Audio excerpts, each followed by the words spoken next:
instead of, so I'm learning to be more just like immediate. This morning I went to this, okay, I'm going to tell a story.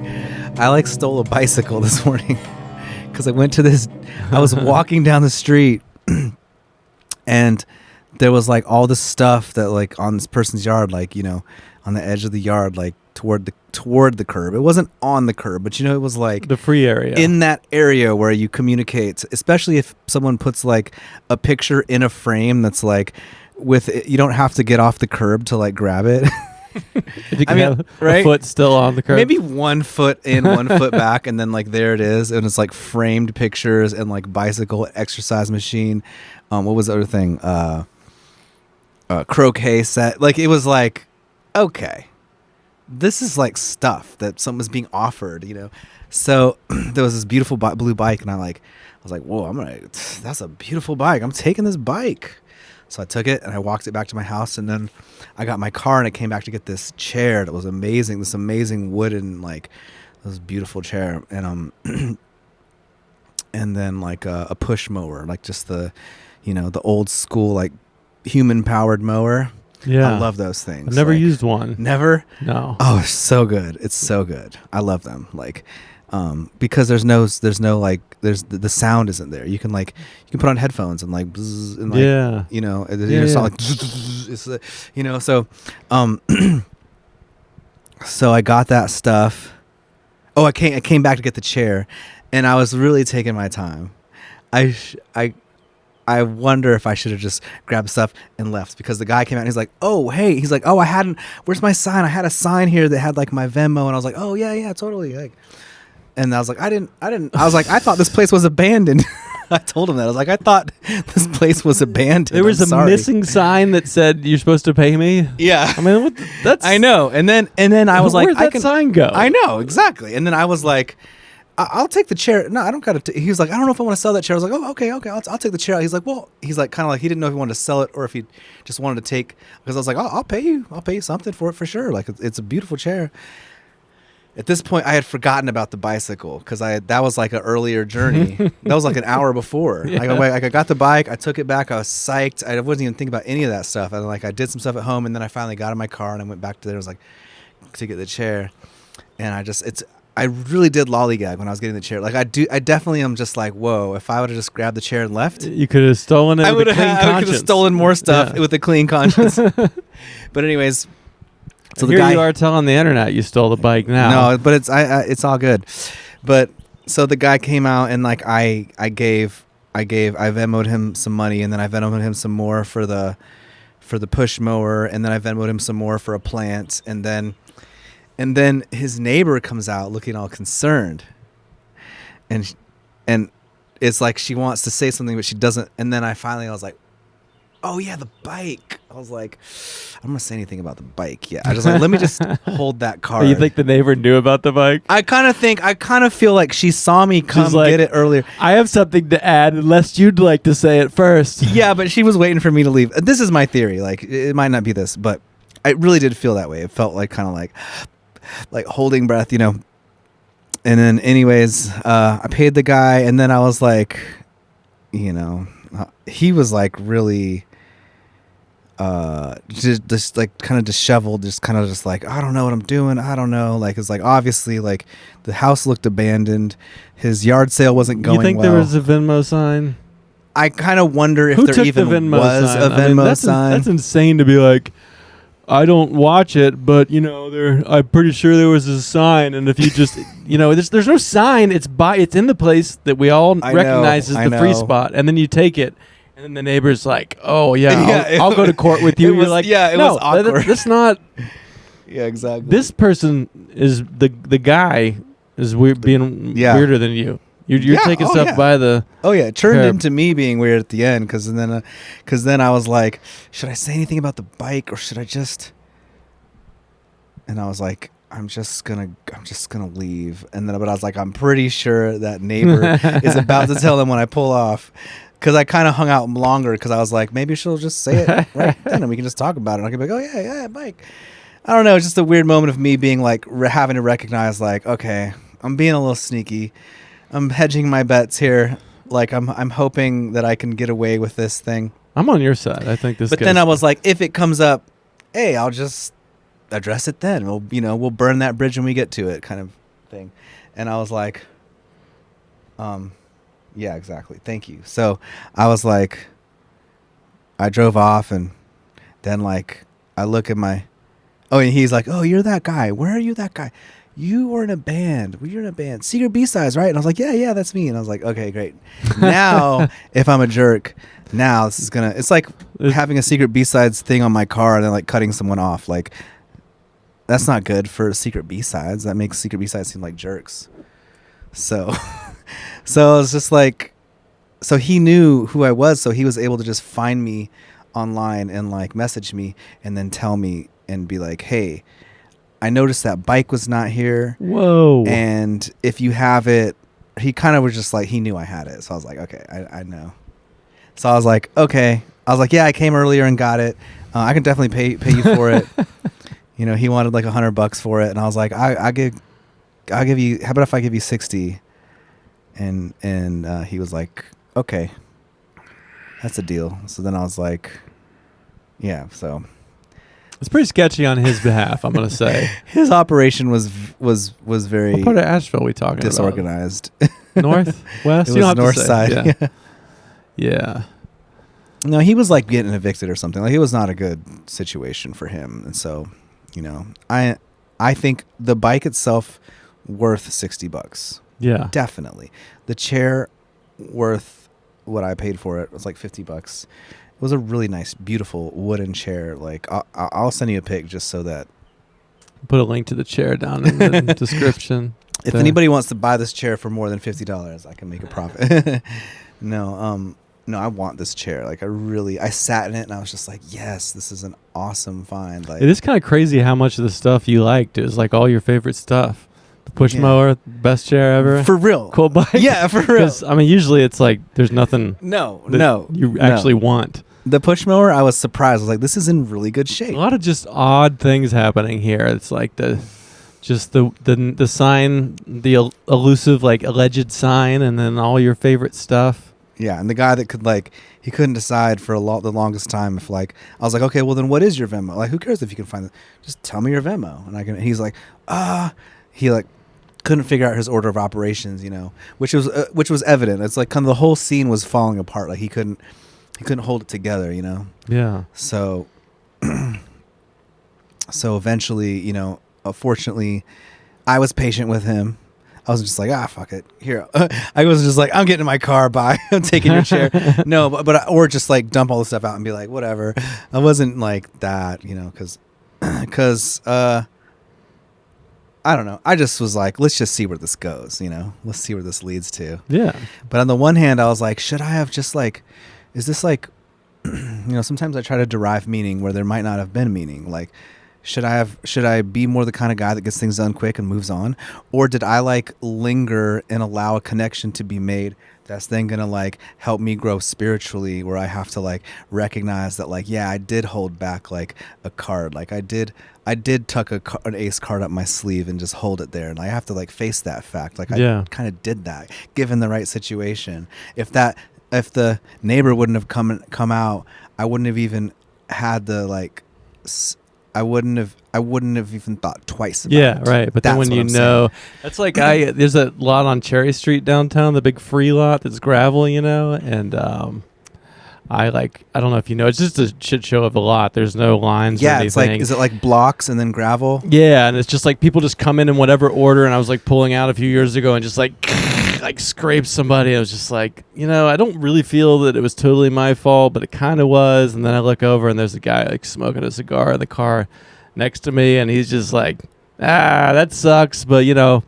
he was like, I give you permission. But the fact that there was someone there, I was like, all right, I got to stop and like leave a note. Like, and I think I would have done that anyway. But you might have not. But yeah, if I was like, but then even then I was like, are there cameras? You know, there's still part of you that's like, if I was 100% sure, I wouldn't be caught. I mean, you know, I would have at least had the conversation with myself. But the fact that I knew that I was seen by somebody, that it's like I kind of had to be like a good person about it. And I'm glad I was. You had to go beyond where that person wanted. You had to be like, I'm not gonna take his get out of jail card. That's not me. Yeah. But really, it kind of, if he wouldn't have been there, it would have totally been. It would have been a little different. I mean, because I know there's a guy out there that knows I took that card, and that's gonna mess with me. You know what I mean? Like, I guess it's like if a tree falls in the woods kind of thing. Yeah, and I ended up finding out like the person left the note, and they called me, and it was somebody that I work with to this day, and they were like, "That's the nicest thing." So it was definitely the right thing to do to take care of it. And I would have unknowingly like screwed with like somebody's car that my coworker. I would have lived this parallel life, working closely with someone, and maybe never have found out that I scraped their car up. Maybe like 20 years later, they would have been like, "This one time, somebody scratched up my car," and I'd have some sliding doors moment. I don't know. Yeah. Or like that, or like, yeah, remember that guy? Yeah, he worked so hard. He saved up all his money and he got that car. That was the car he wanted. And then once it's scratched, he went broke and he ended up committing suicide. Like you're like, yeah. Was there anything else going on in his life besides the car? No, just the car? Wow. Okay. Wow. Definitely never admitting to this now. Like, this is a lie I have to hold in my soul. I was about to admit to it, but... Yeah. I don't know if I want to be a better person. Like, my wife, Emily, she did, like, music therapy and hospice, so she spent a lot of time with dying people. Yeah. In their final moments, and it's... a lot of people, like, in their final moments... start blurting out stuff like this, like the bike or the car or whatever. So it's like it's in there somewhere. Like between just being like old maybe, or just like in your dying moments, like you're just maybe your chemistry is popping off in a different way. Between that and then also maybe being on some pain meds. Yeah. I hope they still have those. You're just like, it's my day. Yeah, you're just like talking to your, like. I do think I told my family a while ago, I was like, I need to change the things I say to myself when I'm alone, because I feel like eventually the things I say to myself alone is going to be the things that come out of my mouth when I'm old. And especially in that situation, if I'm like on laughing gas or something, or like on some type of pain med. You just wear those grooves into your brain. Exactly. And have you seen those videos where like, kids telling his mom how hot she is and stuff? No. Yeah, it's like really funny. Kids telling their own mom? Yeah. Wait, what? You gotta explain that. There's like this video of this kid that's like on morphine or something. Oh, okay. He's just like, he's saying the N-word. He's like, look, and his mom's just like, how old is this kid? Oh, he's like 12 or 13 or something. And then he's just like, whoa, like, you're my mom? Damn. She's just like, shush. This is so funny. But yeah, I've kind of been like that's where I'm at right now. It's like where I'm like, you know what? I do want to train my mind a little bit, or a lot really, but just like, I want to, chart my course for like, so that, certain stuff, like at a certain point, I don't want to think about Drake versus Kendrick beef like ever again. You were the one that told me about that last time. I was like, oh, is that yeah. I have since heard of it other places, but you were the one that let me know about that. Yeah, man, I've been thinking about mantras and things. I don't know if you call that a mantra, but just like, I think there's definitely just my default self-talk jitter is probably not the most helpful. Like when I laser focus on something and get into it, it's like, oh, we're going to get this done. But then just the general, like how I feel about myself kind of stuff, I think. Some self-talk. Yeah. Yeah. So I come up with practices periodically to rein that back in, but I haven't found a way to automate it, to have it be like just taken care of, To feel like it's really strong. It's kind of takes effort. Yeah. Like, you feel like it might take, like at this point, a little bit too much effort. Not like too much to do it, but it's a hassle. Yeah. Instead of a practice. And it's just like, how many things can you do every day? It's like, you mean like taking some time to like sit there and like do some kind of like thing. Yeah, I got you. Yeah. But trying to do like a morning kind of the gratitude practice, and then also the self-talk, and just kind of like try to get the brain weight, because at some point open my laptop and I just start routing messages and working on shit. And then it's like everybody else's stuff gets in there. And you haven't had a moment to like set the just be for a minute. Yeah.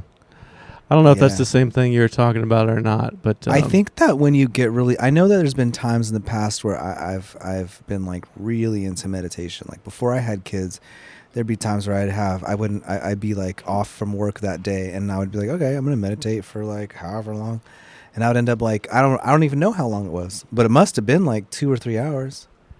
You know, because I didn't like use a clock. I just was like, I'm just going to sit here, and then I'm just going to sit here some more. And that's badass, because I think using the clock, it can be a little like... You're like checking the clock like, oh, yeah, then it's 45 like 45 minutes. Ooh, yeah, exactly. Good. Exactly. Yeah. Instead of just being like, I don't know. It is what it is. It is what it is. Like light is reflecting off things, and like... Do you do like mindfulness, or did you do like the... I think it was more of some type of Zen. It was kind of like a self-created Zen practice where I was just like, well, actually, yeah, there is kind of like some precepts I created. One was I'm not going to force the cat back in the bag, or how do you say, like, I'm not going to like force this to, because if I'm saying must meditate, must not think, it's like I'm thinking of not thinking, like, no. What I'm going to do is focus on, you know, breathing and relaxation. And I would like meditate for like an hour and a half and just have what I would call like, you know, maybe 20 seconds or maybe like a minute of that feeling of actually feeling like, oh, I think this is what people, you know, I would be thinking at the time, but it'd be like, it would almost be like the moment after I'd be like, oh, that was probably what people talk about when they talk about no thoughts. When you're really just kind of like, you are kind of hearing and you're seeing, you're not focusing on any one point. You're kind of taking it all in at once. And then internally too, you're taking it all in at once. And like, it's a lot of squeeze for not very much juice. But I do recall in that phase when I was doing that a lot, when I would sit, you know, to meditate, like whatever, eventually I would drop in pretty fast. Yeah. You can get the muscle memory going. Yeah.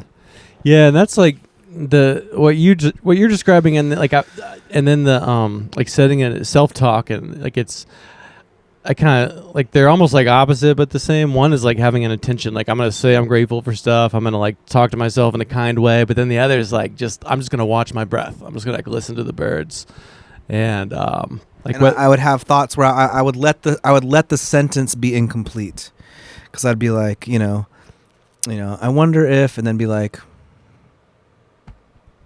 Let it go. Yeah. If you really wonder if, you're probably going to think about that later. It's probably going to come back. And then letting go of that, like, but if I don't think of it right now, I might never. And it's like, nah, if it's really in there, it's in there. And it's going to, like your brain, like some part of me is actually probably going to, if I let it go, some part of me is probably going to actually work on it more effectively, faster, like deeper than me, like trying to like, you know, I don't know, like penny pinching it into existence. Like, no, like let it go. You basically already put the question out there. Now let the big computer of reality like crunch those numbers instead of you trying to like do it all yourself, you know? Yeah, it's like the songwriting when you get an idea. I've heard people be like, you got it. Like if it's in the middle of the night, wake up, get the voice memo down. It's really important. And then I've heard other people say, if it's that good of an idea, it'll just come back. Like there can almost be, and I'm more like the first one. Doesn't come back. Where I'm like, okay, it does not come back. But there's almost a stress. It's like creativity is this fun, cool thing, but it can almost be like, you know, like somebody's talking to me and I'm like, get out of my way. I got to like get to the piece of paper before it's gone. It's like there's these, pushing a kid. Yeah, exactly. Yeah. It's like an asshole. It's like running over an old man at a crosswalk because you're trying to get to the empathy conference where you can give a speech. Right. Because he doesn't he's only going to be around for a few more months. Like at the conference, I'm going to learn how to help people. It's like stealing the bicycle. Yeah. It's like, no one knows that once I get to the conference, no one's going to know I ran over the dude. Yeah. Except one guy's going to be like, Yeah, I mean, you could just use the bicycle to do kind deeds, you know? Like, Oh my gosh, dude. This bike, it's a beautiful bike. It's going to change my life.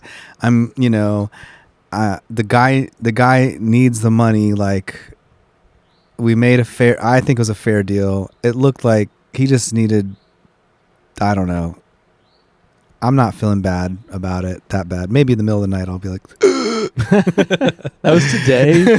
It was this morning. That's crazy. It was this morning. It was So you got all this new stuff at home that you get to go. Dude, you could, like, I know. sit in your I gotta chair. go. I know. Right on your chair bike is and amazing. mow your lawn. It's an amazing chair. Like, I promise you. Like, you. Did you get the croquet set? No. Yeah, you don't need that. Hell no. And I only wanted stuff that was like in good shape. You know, it was like deceptively. It looked janky because the house is like looks like it's about to fall apart and stuff, and it looked abandoned. Yeah, it just looked like somebody just had to leave with no warning, and they just put all their stuff out and like we're trying to do a yard sale and then just had to leave. And I think in some sense that is the reality, except that at the same time the guy was like he was like so behind with his reality that he hadn't even left yet. Something doesn't add up with, with the dude, with but the sign and that's stuff. fine. And that's fine he was too. cool. He was like an But- artist. I think he had he was he definitely looked. He was just like in this wavy gravy space. I mean, if I was in not a certain mood, I would have been like, well, where is the sign? Where's the sign with the Venmo? And he's like, I don't know. Well, where do you explain to me one place it could have gone? Somebody stole the sign, but not the bike. I mean, Sue me and then drive off. Yeah, but I don't know. Yeah, maybe you see how much you can sell, and maybe you can like get enough together to like hire a lawyer to like sue me.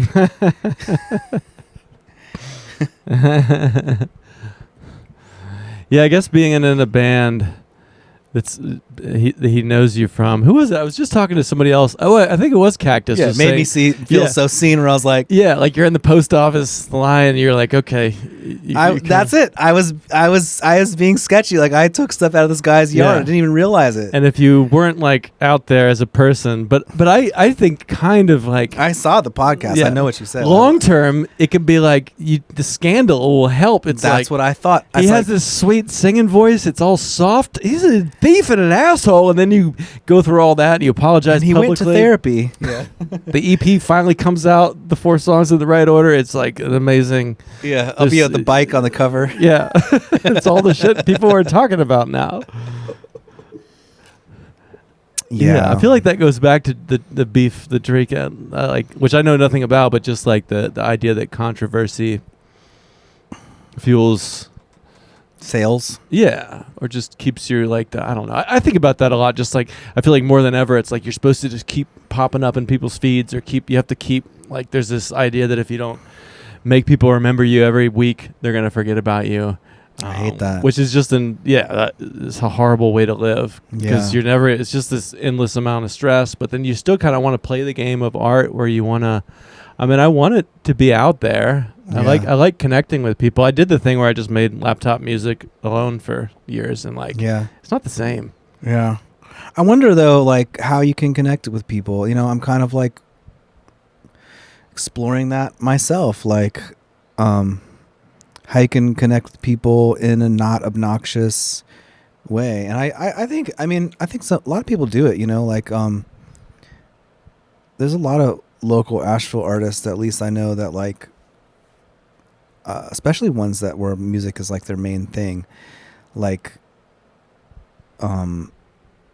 they just grind. They just play shows. They get better. They rehearse. They start another project that's also awesome, you know, and then they do like, what's it called? Like crowdfunding things, you know, like they just do that stuff, and some of them are parents.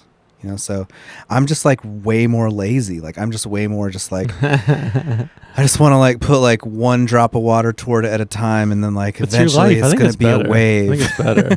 Yeah, but it's life is what happens. What's the John Lennon quote? When you're busy making other plans. Yeah. So it's like if you're just focused on. I just can't do that stuff. I just don't want to. I can't, like every once in a while, like.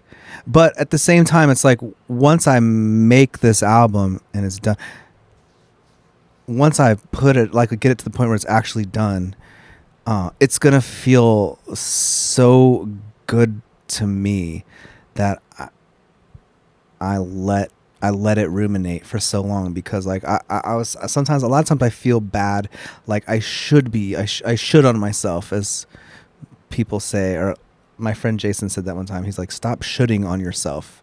But I should on myself a lot about this should be done. This should,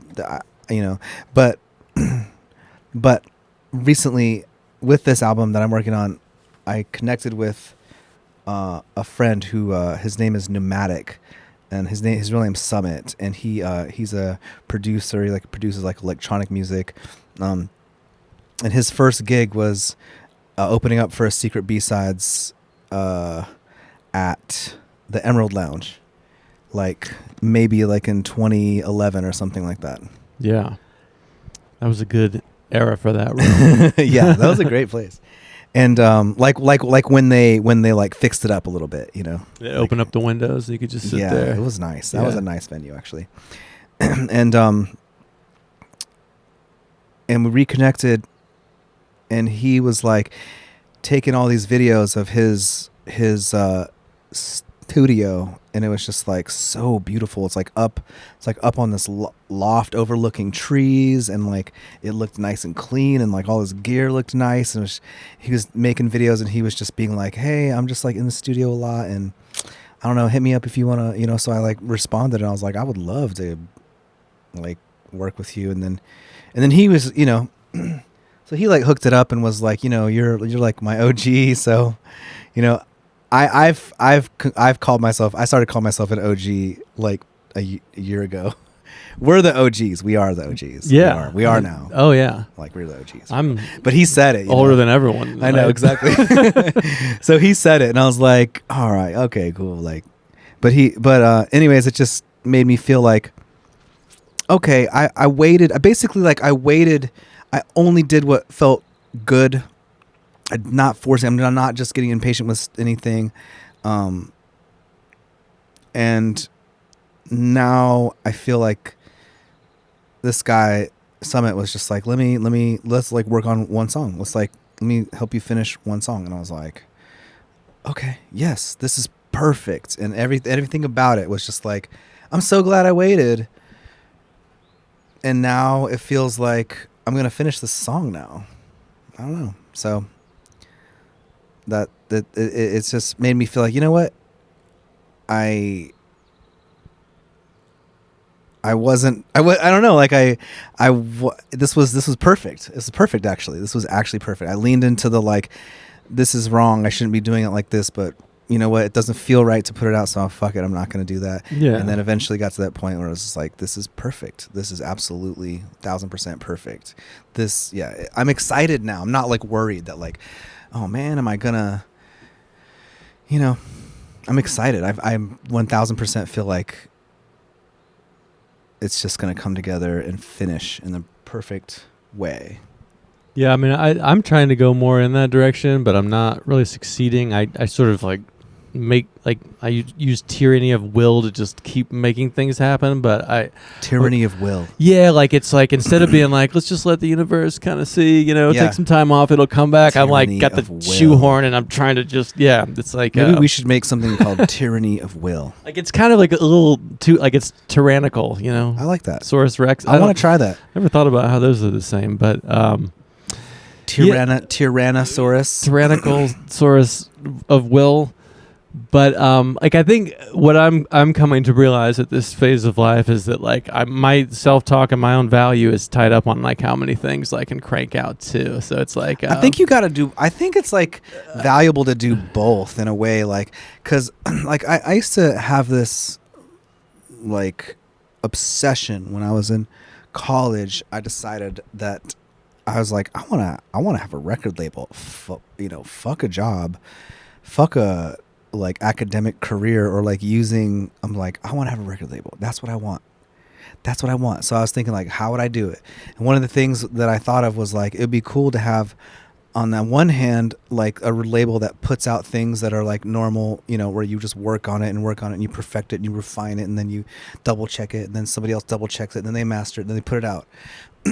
Whether that's 2, 3 or 10 people or 2 people in that whole process. But then on the other hand, it was it would be also nice from the same label to have something that's one take, this thing that just a web. It's the Jack White thing, a web page that's just it just and what I thought of it was it would be a thing where you would make an alias. You would make impromptu art under an alias. So there's no pressure to be like, this isn't part of your catalog as that artist. You make up another personality and you just like put out weird shit, whatever you want, and whatever sticks. If you want, you can then like develop that more. But there to be both happening at the same time. Yeah. Like just pushing out and, trying to get better so that you don't have to like make something ugly for the sake of making something ugly and out of tune and bad. Like also, but the stuff that comes out like that should also be good, because you probably rehearse, play a whole bunch, and then you're like, all right. Like, I'm good at this now. I'm good at just willing stuff, into being. Yeah. Now press record, and I'm going to do it again. And then whatever comes out, that's going to be it. But you're still practiced. Yeah. Like my favorite stuff that I've done, like, is always the stuff that just like, no think, put it out fast. Yeah. But I mean, a lot of it's crap too. Yeah. But like, that's kind of why I'm like addicted to that, is like the quantity produces quality idea, where you crank out, like, if you want to write a good song. Yeah. Like, you've already done this, but like, if you were like, I've never written a song. How do you write a good song? Okay. I would say, here's all you have to do to write a good song. Okay. Write 100 songs. Yeah. And like, that just means one a day. Like, don't even overthink. Yeah. Like, one of them's going to be good. If you want to write like an amazing song, write 1,000 songs. Like, those numbers will vary, but it's sort of like the 10,000 hours thing, where if you just crank it out, for me, I find that looking back, that the things I like the most were sort of just like I stumbled onto it. Like, the more I try to control things, the less happy I often am. But then I see other people that actually can just like take their time with something and focus on it for years, and it's great. And I'm like, I don't understand that, but it's amazing. Well, I think that's like, for me, it's like I think that what you're talking about is like absolutely true, and like you that's like, for me, I've written so many songs. I've written a lot of songs where I only kind of write half the song. And then it's like 5 years later, I write another half of a different song. And then like together. 2 years later, I'm like, what if I take the first one and stick it to the other one, and then go back to the other one? And now I've got a really awesome song. And like, people would be all the time would be like, hey, come over and we can record. Let's make a song. Or they'll be like, let's make an album. And I'm like, no, I feel like I've said all this stuff on the previous pod, but I was like, no, let's make like a bridge of a song. Like, let's like listen to your song, and at what point do I kind of lose interest?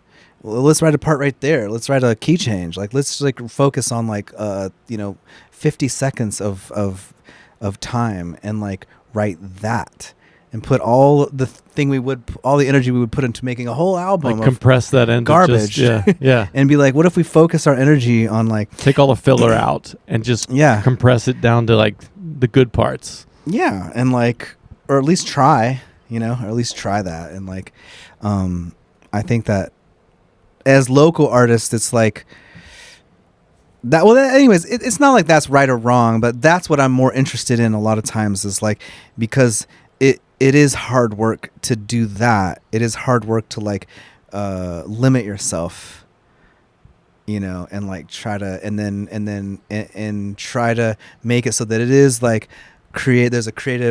there's a bolt of creative lightning that comes in. There's that thing that like, we don't actually know how it works, but we've been doing it a long time, and like, it does happen. And then there's like being like, okay, that's kind of perfect, but like, I like to limit myself again and be like, I'm not going to like tweak this forever, but if I had to make one change, what would the one change be?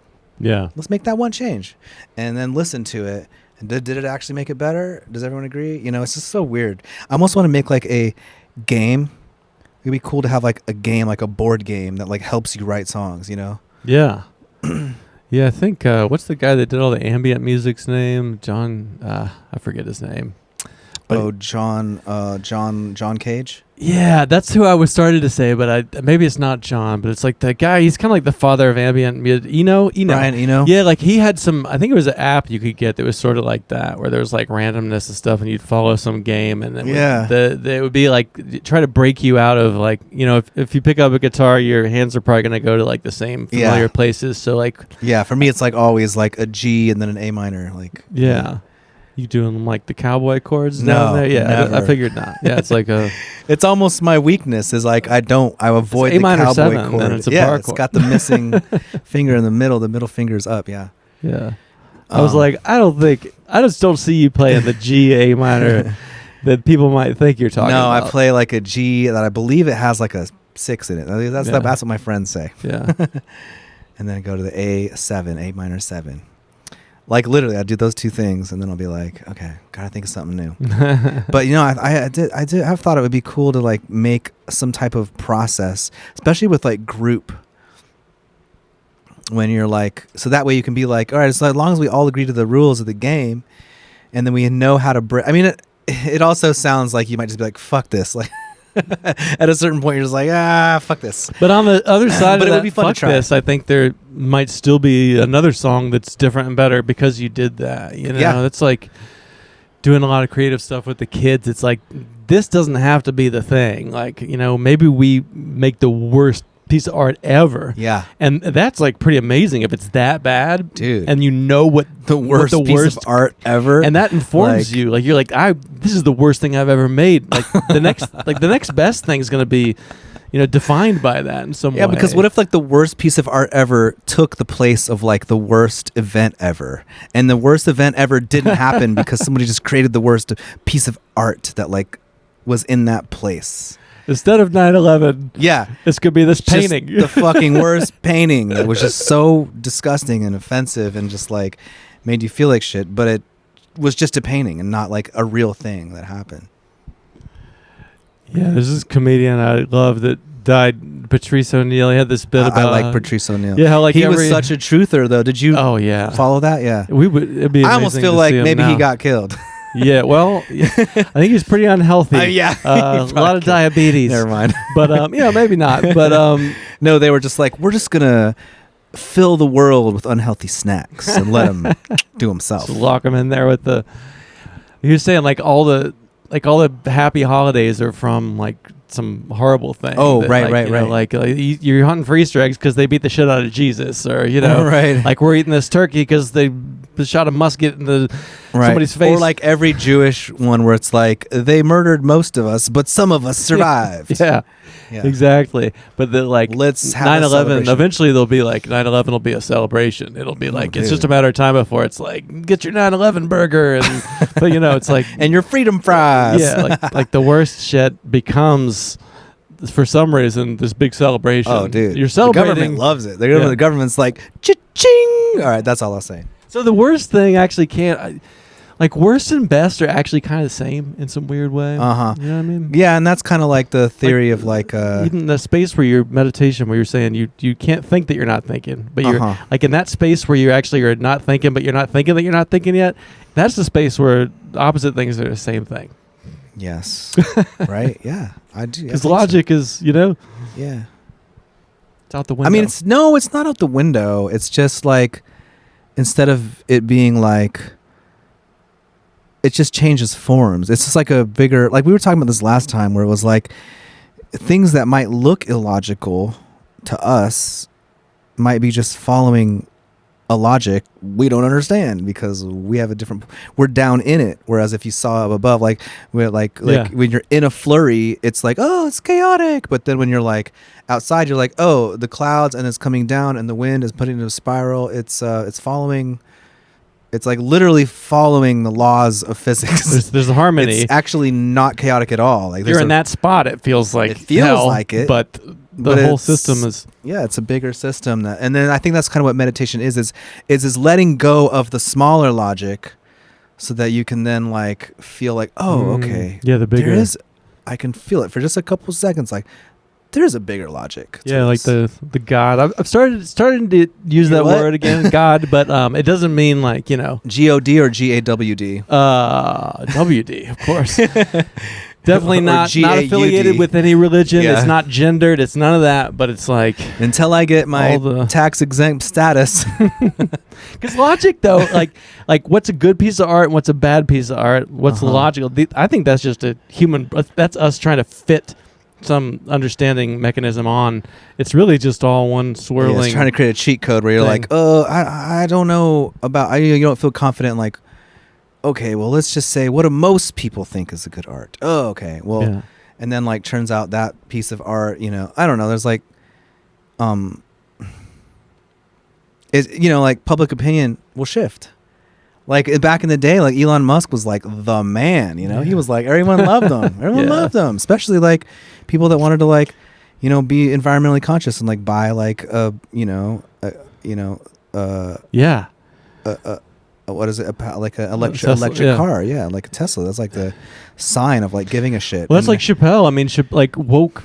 I think like woke comedy was kind of invented by him in the 2000s, 20 years ago. Chappelle's show was like, well, I mean, you could make the case that like.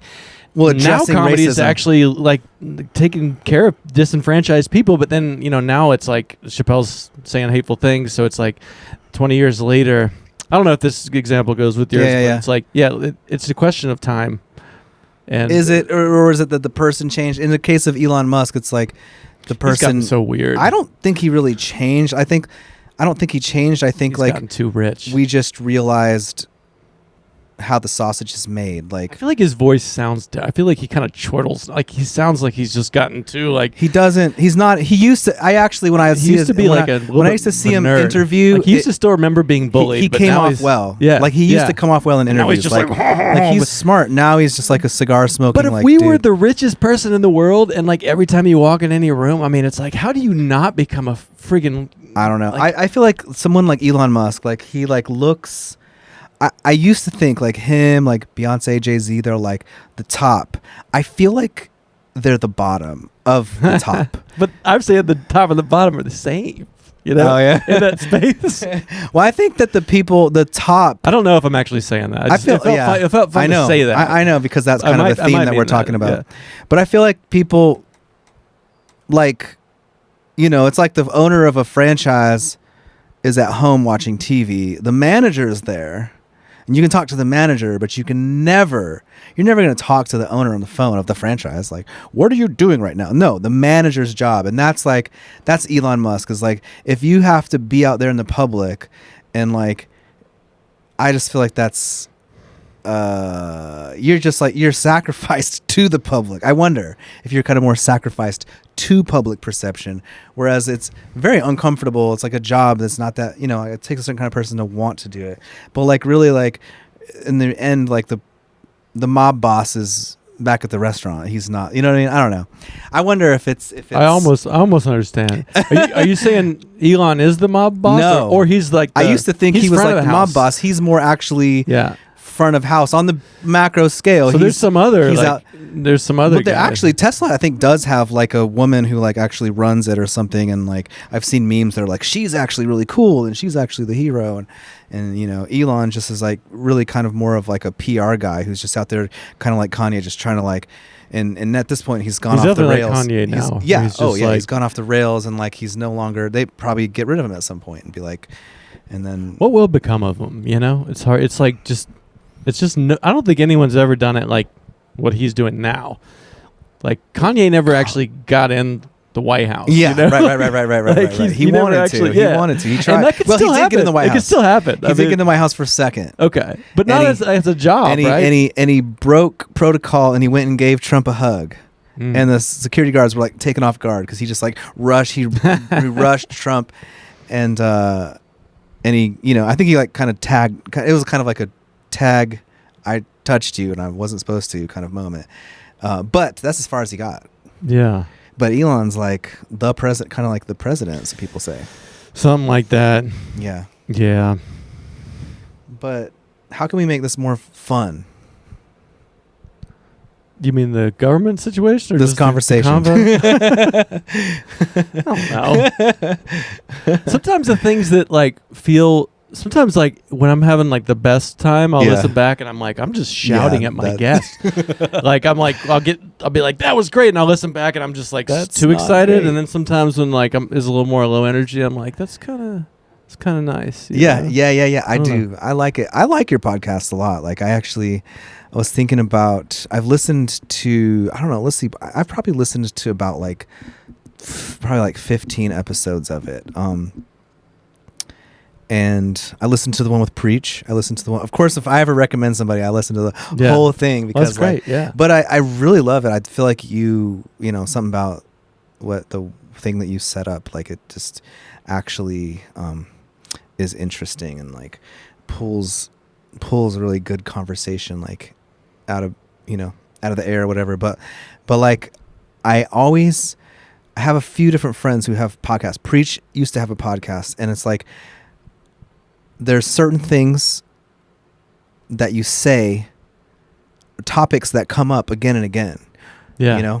Yeah, themes that come up again and again, and I think you do a pretty good job of like bringing it up again. But instead, like I used to listen to a lot of Joe Rogan podcasts, and now there came a point where I was like, I already know what he's gonna say. Yeah, I know what he's gonna say. I know he's gonna say these blue-haired liberal, like they're gonna talk for like a half an hour, and it's like, sure, like they might make some good points, but it's like I'm just bored. Like I'm bored, and I'm not sure if you're still like really engaging or just like going over the same ruts in your mind, Yeah.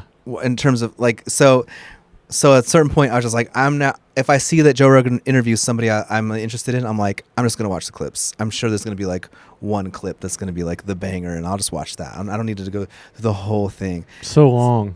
So long. And he talks so much too. Sometimes I'll be like, oh, he's interviewing a comic I like, and the comic never talks. Yeah. Joe Rogan's just like, here's how you work out, and testosterone, and blah, blah, blah. Yeah. It's like, dude, like, And like one time I heard him talking about how microwaving your food, it doesn't really like hurt you in any way.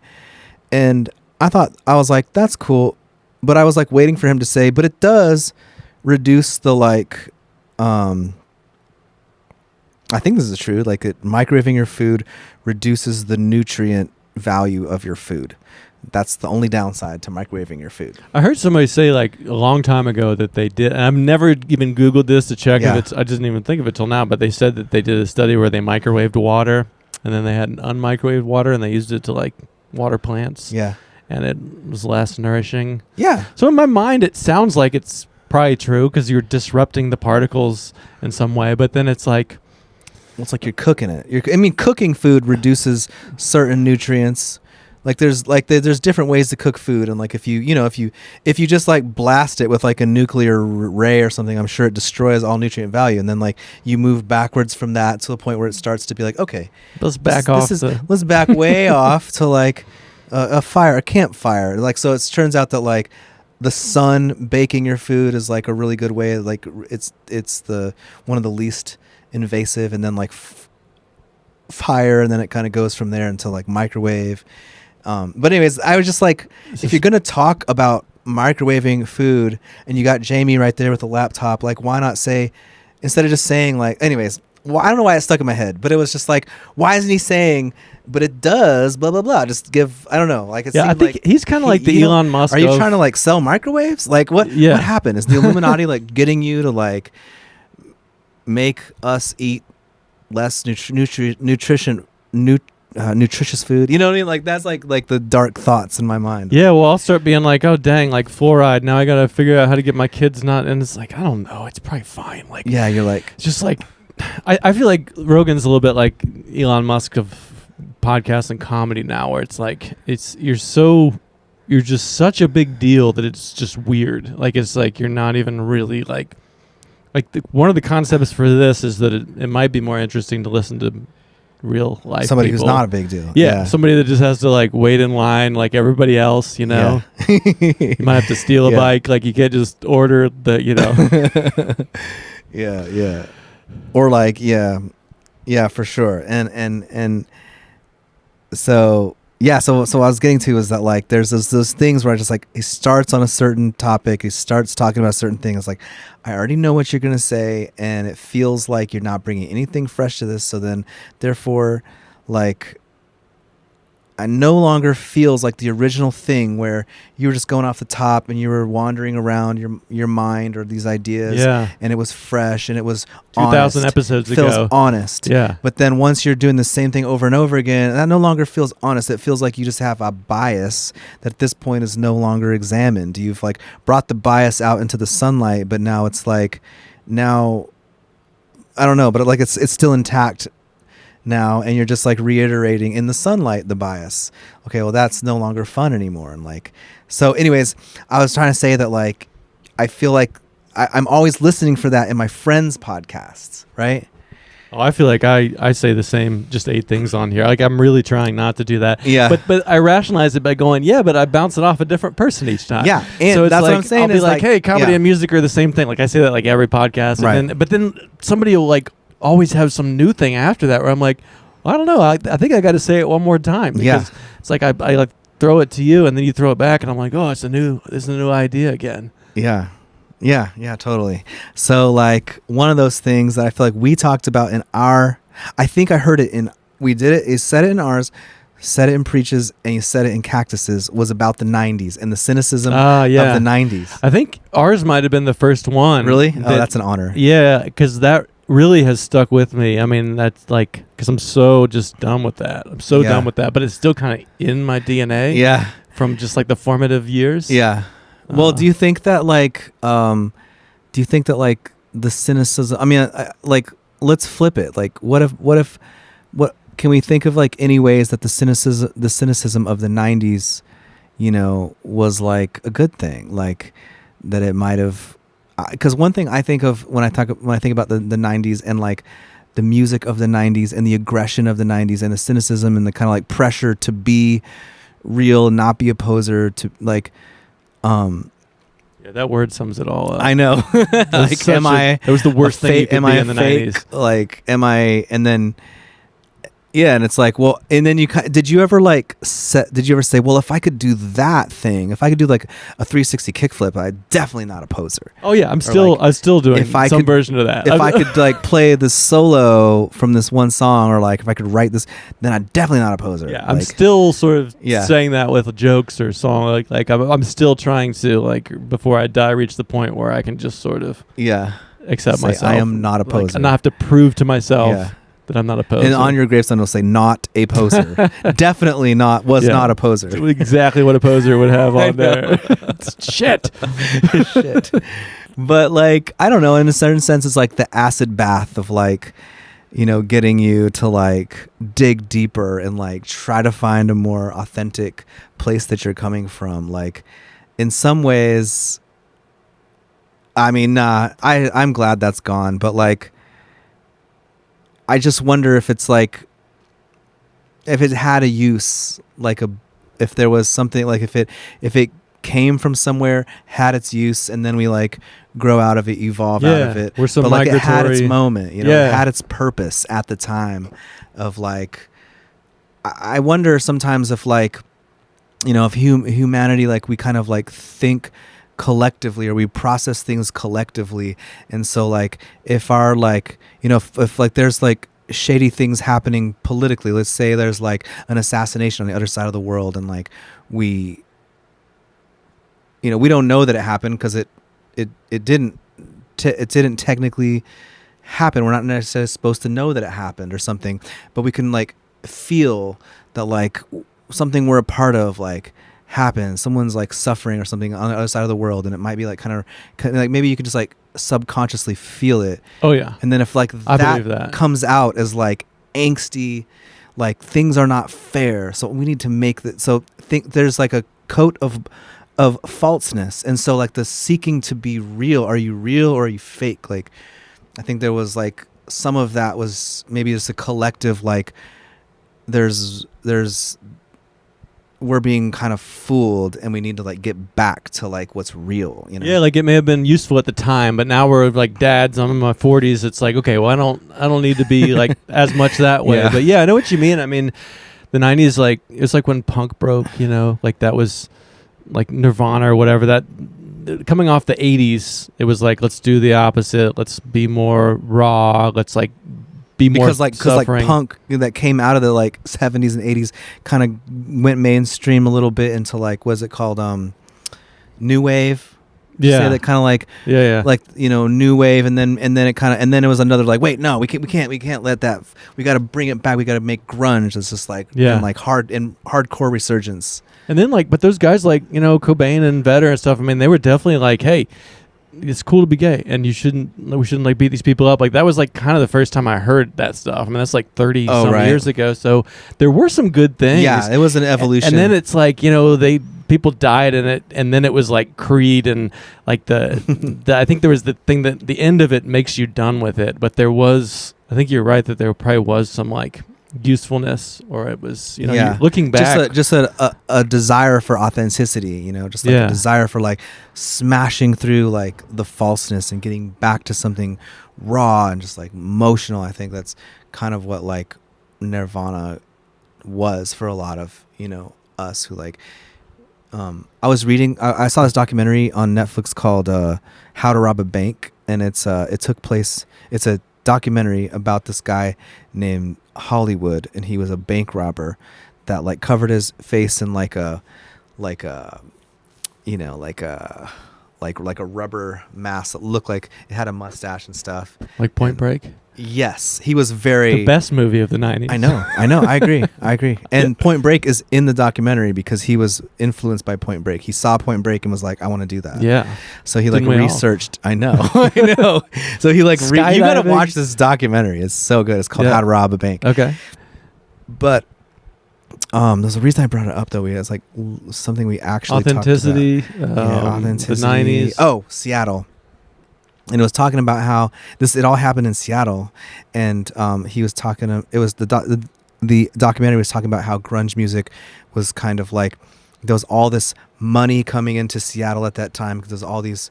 What was it? Well, I forget what the industry was, but there was some particular industry that was bringing all this money into Seattle, and then all these banks were coming, and that's why it had so many banks that it was like the perfect place to rob banks because it was just like tons of banks. So people started robbing banks like a lot in Seattle, and he was like one of the top bank robbers, and he was like Robin Hood. You know, people thought of him as Robin Hood.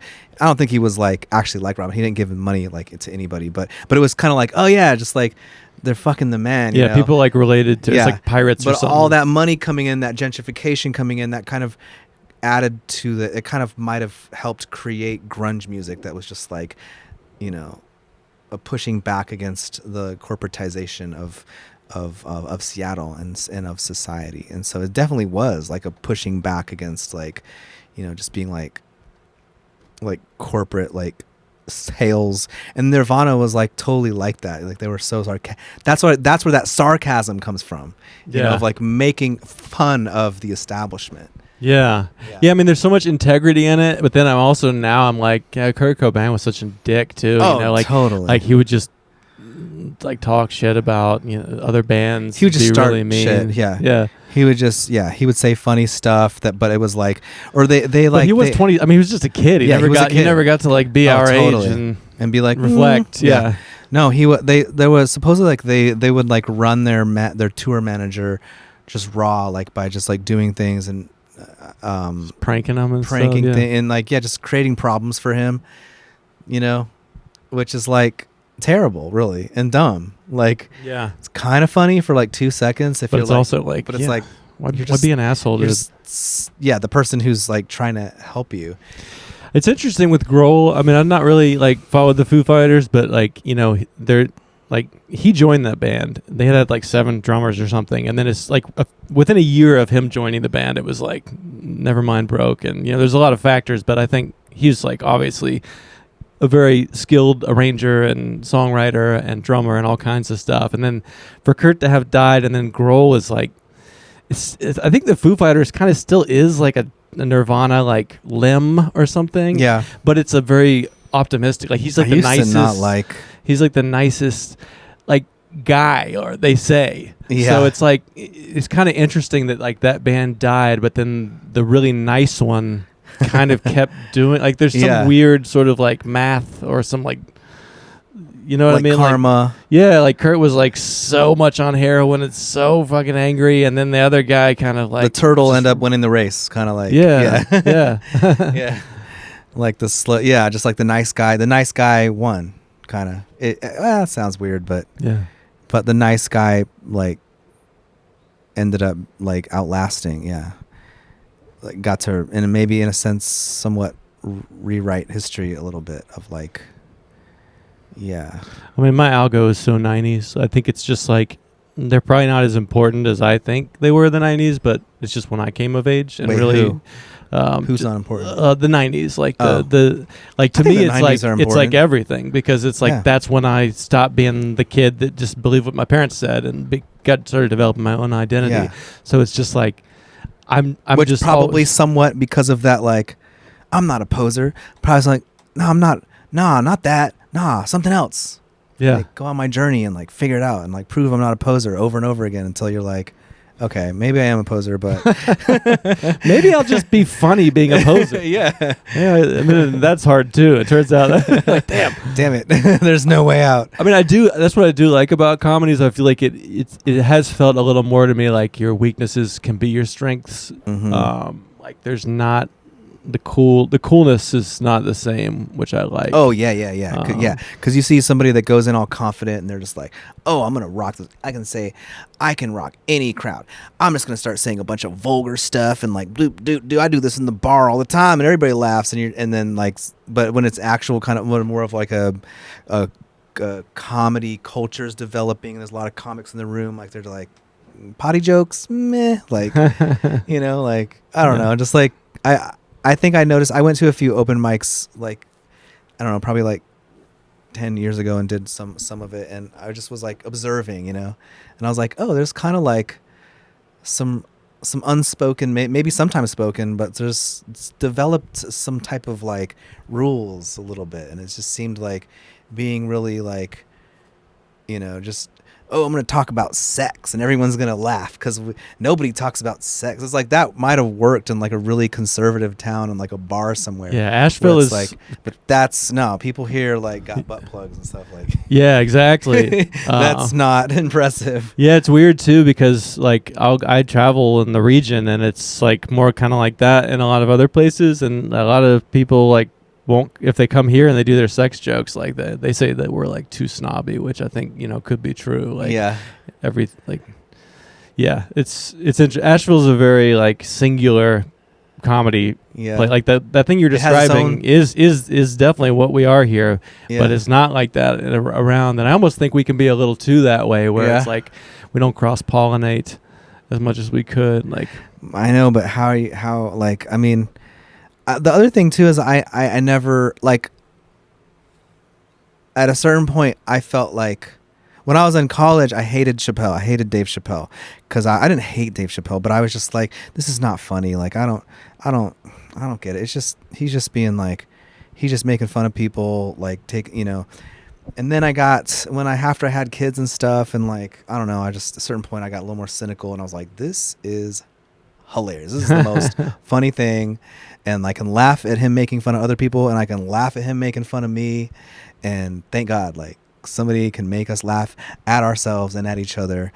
But then I kind of thought, like, okay, like it is cool to see people who are able to do like really kind of PC comedy. I don't know how to say it, but like clean. Comedy that does not make fun of anyone.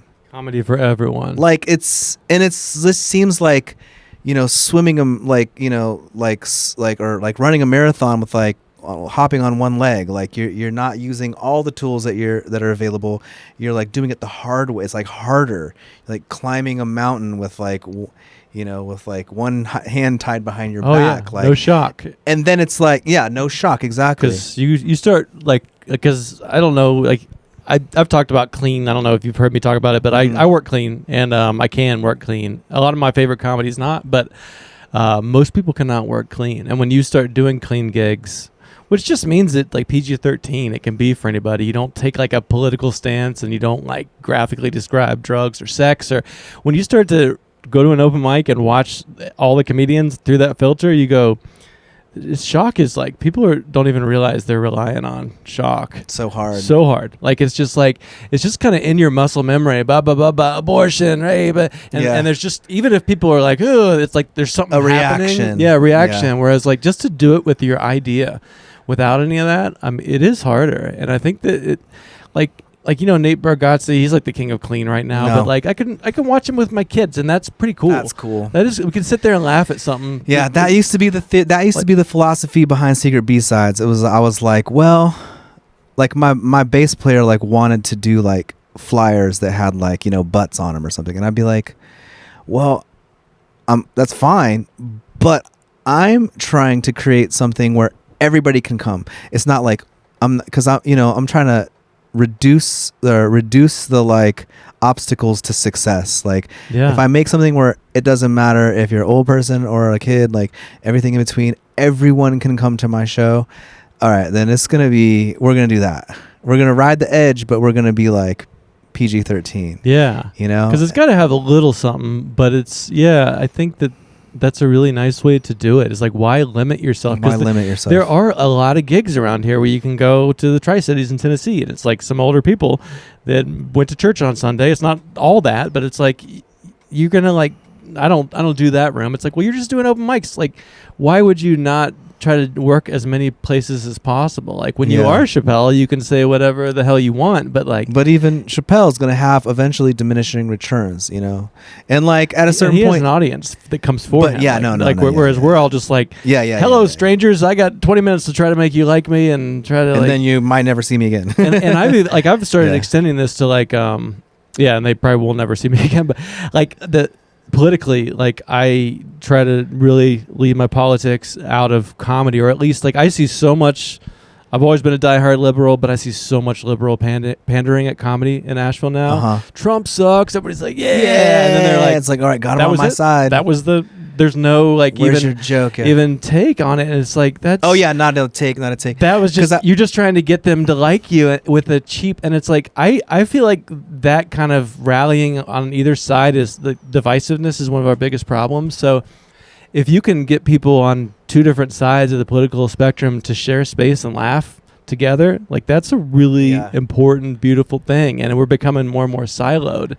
So like if you can work clean, and then you can also do comedy that's like for everyone, or as much as you can be. I think there's a lot missing like right now with that kind of like we can all do it together. We used to all do shit together. Even people you didn't agree with, you go do a thing with them. And now it's like we're all just like siloed in our... More siloed. Oh, those ones over there, they're dumb. We're the smart ones. I know. I always heard that from my friends. More than anything, well, that's a big like liberal thing is like, well, at least we're smarter. And it's like, well, if we're smarter, then why didn't we win the election? Yeah. but I have this song that I play a lot. It's one of my best songs. It's called "It's Christmas Time in the Christian Science Reading Room." And I think you might have seen me play it because I think I played it one time at open mic. Eulogy. I don't know, probably, but but that song, I really love playing it because I don't think it's offensive, and the chorus is, could Jesus be a scientist? And then I repeat it over again, like, could he be a scientist? And because of there's the Christian sect called the Christian Scientists or whatever, and they call Jesus the first scientist, and they basically think of him as a scientist. And I don't know that much beyond that, but just the general idea of like, okay, well, what if like these two things could somehow come together, could intersect? Yeah, you get two like ideas that religion, which is supposed to be the opposite of science, because it's just belief that you don't have to verify it. It cannot be tested. You either believe in it or you don't.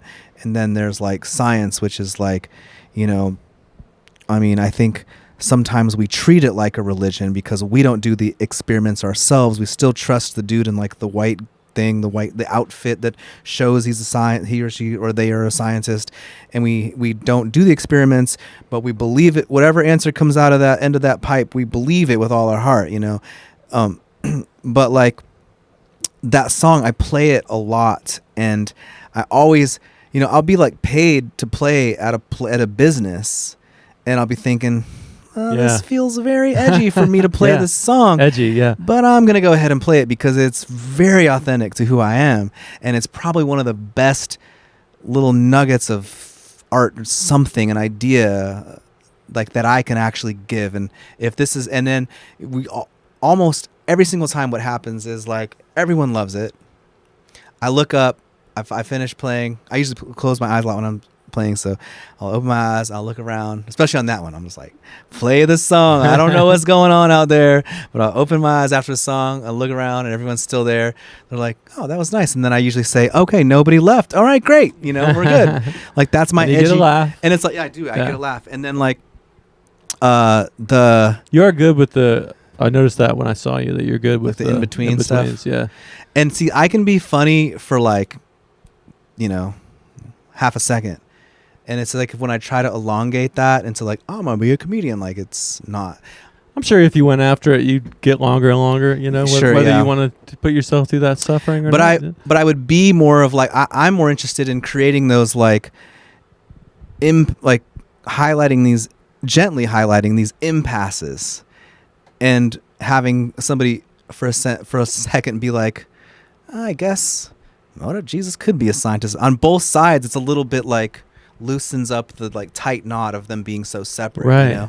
And I've had people say, like this one guy, when I said that, I was like, I usually say nobody left, and then that usually gets a laugh, and it's a super smooth song, and I'm like, that's my edgiest song, and they're just like, oh yeah, like, like yeah, I'm just like, from here on out, it's just gonna be all smooth downhill, you know, and that's usually what I say, and I guess that gets laughs like every single time, but you're addressing edginess, and you're aware that it's there, but you do it in a safe way, and that kind of. And then after that, after I get those 3 laughs, then I'm like, okay, I'm not getting fired. Like they're gonna whoever runs this place is gonna pretend like they didn't just hear that song, and they're gonna be like, he's good, you know. Like, that's how I think of it, you know. Like they're not gonna be like, oh, he's bringing up divisive religious topics and making fun of a fringe Christian cult, you know, like.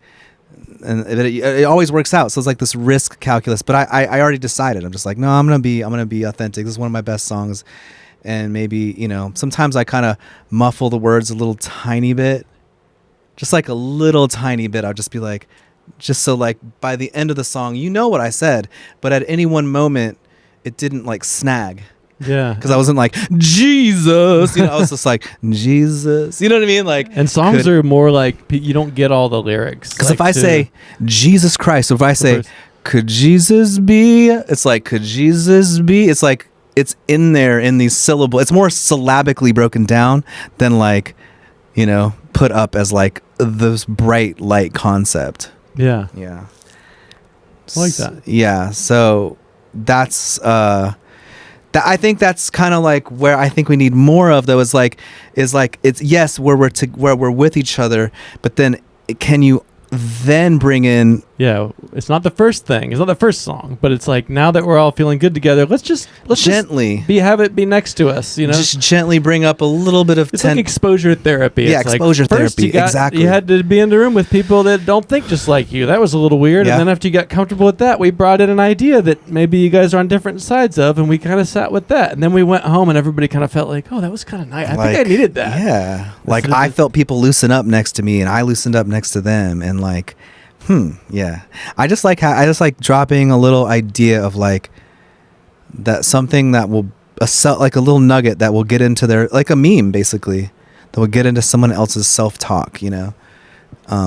Inception, I guess, kind of like. Man, I keep looking at my coffee. Yeah, I gotta go too. It's 5:45, but that seems like a good place to end on. Yeah, we went a long time. Yeah, we got into it. Whoa. I think you're gonna like it if you listen back, which you don't need to do. I know I will listen. Sometimes the chiller ones are kind of like, I'm trying to get in that direction more. Was this a chill one, you think? I think so. Like, I think I'm getting, like, I think, I don't know when, this is like 94. I think last time it was 40 something. So I'm learning. It's kind of like your first gigs. That's a lot. You know, you're like so excited, you know, so I'm starting to try to like. I enjoyed our one that we did, and I listened back to it. I think once I was like drunk when I listened to it, and I really, really, really, really enjoyed it. And then another time I listened to it, and I just heard all the ums and the stuff. And so this time I really just, well, I don't know, I just did what I did, but like I was intending to be like, I'm gonna try to say less. Yeah. I think I try to do that all the time, but it's still just like you know. When I caption them, I remove the likes and the yeah. You don't need to read that. No. Yeah. Okay, great. Thanks for coming on. Yeah. It's fun. Cheers.